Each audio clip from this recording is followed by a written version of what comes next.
নমস্কার বন্ধুরা, শ্রীময়ীজ astrological tips চ্যানেলে তোমাদের সকলকে স্বাগত জানাচ্ছি। আজকে তোমাদেরকে নিউমারোলজি অনুযায়ী আমরা আমাদের যে তোমার নাম রয়েছে তার সাথে আমরা ধরো কোনো ফোন নাম্বার আমাদের যেটা রয়েছে সেটা দেখে নিতে পারি সেই নাম্বারটা আমার জন্য খুব মিত্র সংখ্যা অর্থাৎ শুভ হবে, অথবা শত্রু সংখ্যা অর্থাৎ অশুভ হবে, অথবা খুব মানে নিরপেক্ষ হবে অর্থাৎ ভালো খারাপ মোটামুটি আমাদের ফল দেবে সেই মোবাইল নাম্বারটা। সেটা কিন্তু আমরা নিজেরাই দেখে নিতে পারি। এবং বিশেষ করে যারা ধরো নতুন নাম্বার নিতে চাইছো, যারা নিয়েছো তো হয়েই গেছে, সেক্ষেত্রে তোমরা জাস্ট চেক করে দেখে নিতে পারো তোমরা কি শুভ না অশুভ ফল পাচ্ছ সেই নাম্বারটা থেকে, তোমাদের মোবাইল নাম্বারটা থেকে। এবারে যারা নাওনি, নতুন ফোন নিতে চাইছো বা নতুন নাম্বার নিতে চাইছো, সেক্ষেত্রে তোমরা কিন্তু আগের থেকেই জেনে নিয়ে এটা তোমাদের নামের সাথে চেক করে ভেরিফাই করে দেখে নিতে পারো সেই নাম্বারটা যেটা নিচ্ছ সেটা কি সঠিক কি না, অথবা যদি সঠিক না হয়ে থাকে তাহলে নিজেরাই সেক্ষেত্রে চেঞ্জ করে নিয়ে নাম্বারটা অর্থাৎ শুভ নাম্বারটা দিয়ে তোমার নামের সাথে মিলিয়ে তোমরা কিন্তু সেই নাম্বারটা অবশ্যই নিয়ে নিতে পারো। এক্ষেত্রে একটি উদাহরণ দিয়ে তোমাদেরকে আমি বোঝাবার চেষ্টা করছি। যেমন ধরো কারুর নাম হচ্ছে রিয়া পাল, ধরে নিলাম কারুর নাম রিয়া পাল। এবারে সেক্ষেত্রে রিয়া পালের প্রত্যেকটা যে লেটার আছে সেই লেটারগুলোকে একটা ডিজিটে আমি নিয়ে আসবো। প্রত্যেকটা লেটার এক একটা করে ডিজিট রয়েছে, সেগুলোকে যোগ করে সিঙ্গেল ডিজিট নাম্বারে নিয়ে আসতে হবে। এক্ষেত্রে আমরা ক্যালডিয়ান পদ্ধতি ইউজ করব এবং তার মাধ্যমে নাম্বারগুলোকে আমি লেটারের নাম্বারগুলোকে আমি বসাবো।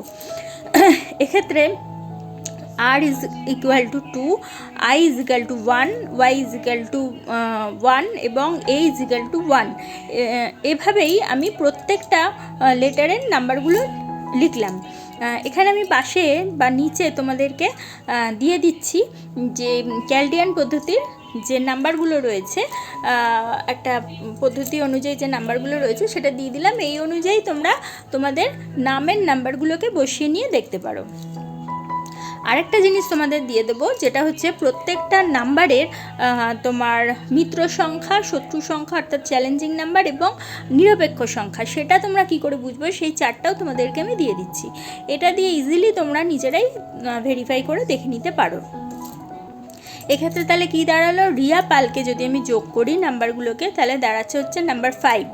এবারে ধরো তোমার ফোন নাম্বার একটা নিয়ে নিলাম 7041256121, এই নাম্বারটা নিলাম। এবার এই নাম্বারটাকে দেখো যোগ করো, পুরোটা যোগ করে কিন্তু আসছে নাম্বার 2। এবার আমি চলে যাব যে তোমাদের আমি চার্টটা দিলাম নাম্বারের, যেখানে প্রত্যেকটা নাম্বারে শুভ অশুভ এবং অর্থাৎ মিত্র শত্রু এবং নিরপেক্ষ সংখ্যা যেগুলো রয়েছে সেই চার্টটা যে দিলাম, সেখানে দেখো মোবাইল নাম্বারে যে নাম্বারটা বেরিয়েছে সেই 2, সেই নাম্বারের সাথে দেখো মিত্র সংখ্যা হচ্ছে 5। তাহলে বুঝতেই পারছো যে এই মোবাইল নাম্বার যে ইউজ করছে অর্থাৎ রিয়া পাল, এই নাম্বারটা মোবাইল নাম্বারটা তার জন্য ভীষণ লাকি এবং শুভ ফল দেবে। এবং সেই নাম্বারটা থেকে সে যদি ব্যবসা চাকরি বা যাই করুক না কেন, সেক্ষেত্রে সে সবসময় শুভ, বেশিরভাগ ক্ষেত্রেই শুভ ইনফরমেশান, শুভ ফল, শুভ কানেকশান তার ক্ষেত্রে সে পেয়ে থাকবে। এবং সেই ফল নাম্বারটি তার ক্ষেত্রে কিন্তু সব দিক থেকে একটা লাকি হিসেবে সে মেনে নিতে পারে, অর্থাৎ সেই নাম্বারটা তার জন্য শুভ ফলদায়ক অবশ্যই হয়ে থাকবে। তা সেক্ষেত্রে তার যদি কর্ম থাকে বা কোনো কিছু থাকে, সেক্ষেত্রে কিন্তু সেই নাম্বারের কানেকশানের দ্বারা কিন্তু সব দিক থেকে সে জীবনে বেটারমেন্ট ফিল করবে এবং তার জীবনে উন্নতি অবশ্যই সাধন হবে। এবারে আরেকটা নাম্বার নিয়ে নিচ্ছি এবং আরেকটি নাম নিয়ে নিচ্ছি, যেমন ধরো 704312 এবং 9711, এই যে পুরো নাম্বারটা এটা একজনের ফোন নাম্বার এবং ধরে নিলাম সেটা নাম্বার হচ্ছে বিনা রয়ের। এবার বিনা রয়কে যখন আমি পুরোপুরি যোগ করছি এবং নাম্বারটা যখন যোগ করছি কী আসছে সেটা বলছি। দেখো ডিজিটগুলোকে সে একইভাবে ওই তোমার যে চার্ট দুটো আমি দিয়েছি ক্যালডিয়ান পদ্ধতির চার্ট এবং শত্রু মিত্র এইটার যে চারটা দিয়েছি নাম্বারের, সেখান থেকে আমি নাম্বারগুলোকে যোগ করে আমার বেরোচ্ছে হচ্ছে নাম্বার 8 এবং বিনা রয়কে যদি আমি যোগ করছি পুরো নাম্বারগুলো, সেখানে আমার দাঁড়াচ্ছে কিন্তু 1। এবার নাম্বার 8-এর ওই যে চার্টের মধ্যে রয়েছে ওখানে চলে যাও, দেখো নাম্বার 8-এর সাথে নাম্বার 1 কিন্তু চ্যালেঞ্জিং নাম্বার, অর্থাৎ মিত্র সংখ্যা নয়, মানে একেবারেই শত্রু সংখ্যা। সেক্ষেত্রে বুঝতেই পারছো এই নাম্বারটা যদি এই বীণা রয় ইউজ করে সেক্ষেত্রে কিন্তু সে কখনোই এই নাম্বারের থেকে তার জীবনে প্রোগ্রেস অথবা কোনো বিষয়ে উন্নতি অথবা কোনো বিষয়ে ভালো ফল সে কিন্তু সহজে পাবে না। সব ক্ষেত্রে বাধা, সমস্যা এবং হ্যারাসমেন্টের মধ্যে দিয়ে তাকে যেতে হবে।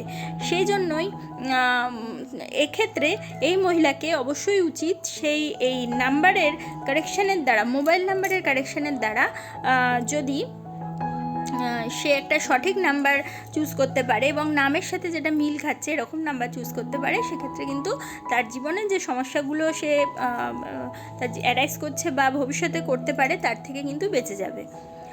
এভাবেই কিন্তু আমরা আমাদের ফোন নাম্বারের সাথে আমাদের নামের মিল দেখে বা ভেরিফাই করে আমরা নাম্বারকে সিলেক্ট করতে পারি অথবা আমাদের নাম্বার চুজ করতে পারি।